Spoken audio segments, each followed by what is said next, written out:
For David Dupre, owner of the Narrow Group, margins are slim.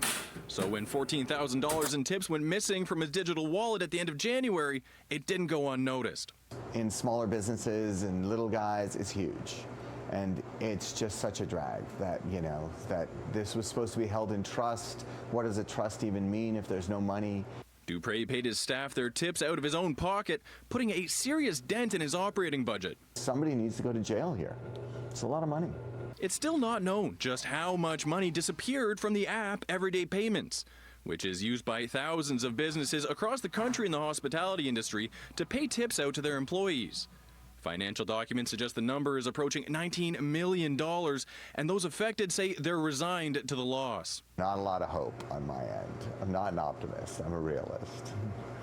The reason the money went missing, where it's gone, whether it'll be returned, and who's at fault are all questions without definitive answers at this point in time.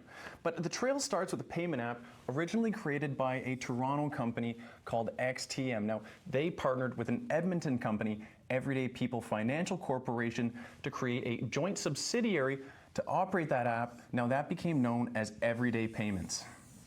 In the time since the money disappeared, both companies have pointed at the other as being responsible for managing the money. But now the Bank of Canada is pointing at XTM, ordering it to temporarily halt operations, saying in its reasoning that XTM failed to safeguard end-user funds in its possession and caused a significant shortfall in end-user funds to accrue. Missing funds don't always mean fraud, but the investigation will take some time, especially when there's two companies, interconnected. Ryan Duquette is an expert in cyber fraud. He says there are a number of possibilities that could be behind the missing money. It could be operational mismanagement. We've seen that in the past with cryptocurrency, platforms and whatnot. It could be gaps in their financial controls or their security controls. Or in some cases, it could be potential misconduct or even fraud. Industry representatives in BC say local businesses are taking the matter to their banks, insurance companies, and local authorities. Going to the respective RCMP and or police departments to make sure they filed the claim. That might be useful if, in fact, we get to a point that there is a class action suit.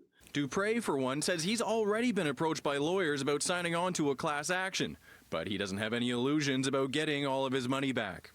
In Vancouver, Jack Rabb, City News.